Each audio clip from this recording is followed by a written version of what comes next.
On we must go today, 6:01, as we said, of the Trump administration, as the White House prepares to deal with this storm.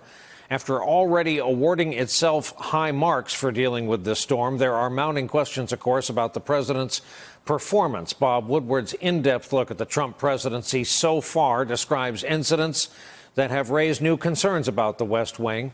It's just been out since yesterday. Publisher Simon & Schuster says sales of this book have reached 750,000 copies by the close of business on Tuesday, the first day of release.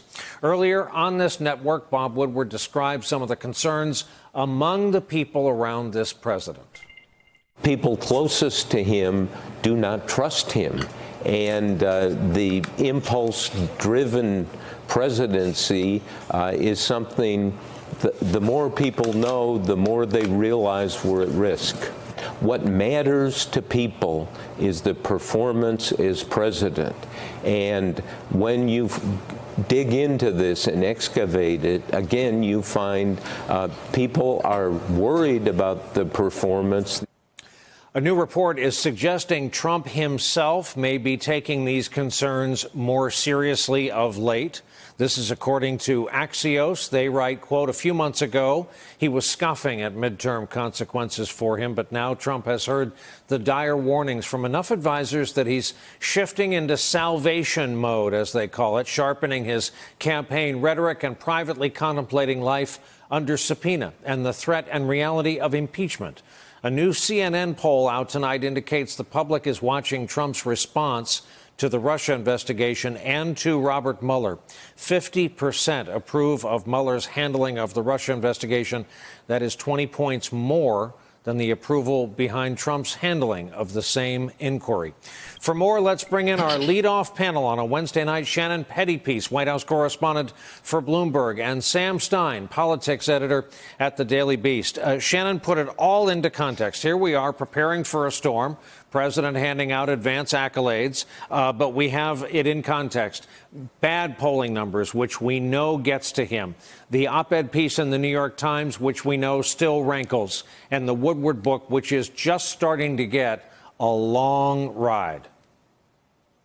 I would go back even further. Well, I mean, you can go back from day one, but I would also add this flap after McCain, the Omarosa books and the Omarosa tapes that continue to trickle out a little bit. I mean, when you look at these approval numbers, people, I've been asking people, why are we seeing such a drop now? And that's what they're saying. They're saying that there's just this just huge mass of daily controversies and scandals that seem to have picked up, where it's not only sort of these ones of the president's own making, but now these ones being made by those outside and closest to him. And people also tell me that they feel like there was a big shift to go even further back after this immigration issue of families getting separated at the border. A lot of people on the ground working on the midterm campaigns feel like that was one of the key moments that started to really erode whatever support there still was for this president. And then, yes, you throw in the books, you throw in the tapes, you throw in a hurricane, and that's how you get to the situation we're at right now, where the president has about 36% approval rating in a number of polls at this point. And Sam, I want to show you another poll.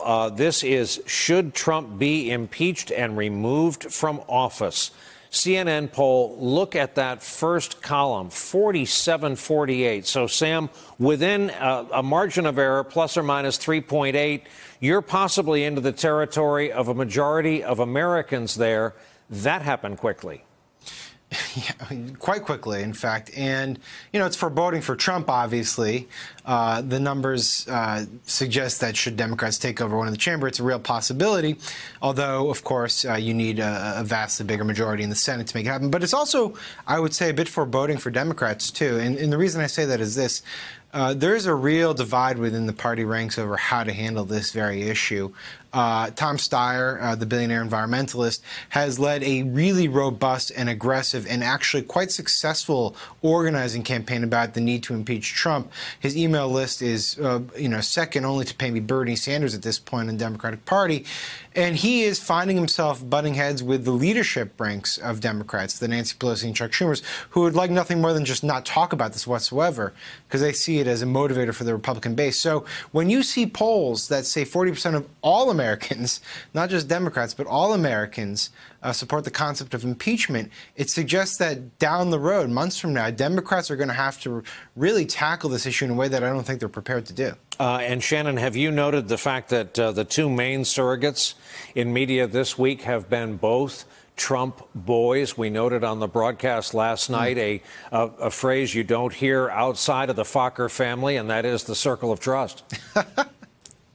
Yeah, I mean, this issue of the president's, continual shrinking inner circle, which we've really been talking about for over a year, when we saw people like Keith Schiller and Hope Hicks and these close allies leaving. I mean, now we're pretty much down to Dan Scavino and Stephen Miller as the people who are still close to the inner circle from the campaign days. You still, of course, have Jared and Ivanka, but it seems that the two of them are doing a lot more of their own things, not so much in I mean, they're obviously still in the West Wing, but not in these constant daily flows. There is a lot of tension between the president and John Kelly. It doesn't necessarily mean it's fatal, but they don't have that close relationship they had anymore. So when you look at who his advisors are at this point that are incredibly close, I would say we're down to, as I mentioned, Scavino, Stephen Miller. Bolton is still very close. Pompeo, though he's traveling a lot, and the vice president. I would note that probably the vice president often gets forgotten, but he's probably one of the people the president spends the most time with. And again, one of the last few survivors in this administration, if only by the fact that the president can't get rid of him because he was elected. Sam, I have something else to show you. This is Sure. President's remarks from earlier this evening. The audience, recipients of the Medal of Honor. Let's listen. The Congressional Medal of Honor is the supreme symbol of American courage. It is the ultimate tribute to American valor. You are the strongest, the bravest, and the finest among us. See, my ego's not that big. I ask that, Sam, because it speaks to his wiring and because, let's go back to this storm for a moment. I've always believed hurricanes are empathy tests for presidents, almost above all. And so when 43 flew over New Orleans, that was plainly not good enough. Yeah, I mean, listen, to a certain degree, I guess that clip shows some self-awareness from Donald Trump. But to your point, he seems just emotionally detached from what are the traditional demands of the presidency. And that's never more true than when you're in the crucible of a hurricane. And, what his comments this week about how Puerto Rico, a hurricane in which an estimated 3,000 people died in the aftermath, that it was an unsung success for him, weren't tone deaf. They were insulting. The only thing I would just add, though, is that we know this by now about Donald Trump. We have plenty of data points to back this up, that he lacks sort of an empathetic gene that many politicians do have. What is more problematic in my estimation is the fact that we have members of Congress who know this as well, but have done very little, if any, oversight. So, for instance, the response to Puerto Rico, there's not been a real congressional inquiry into what happened and what went wrong. They know that more storms are coming. They know that Donald Trump will be president for those storms.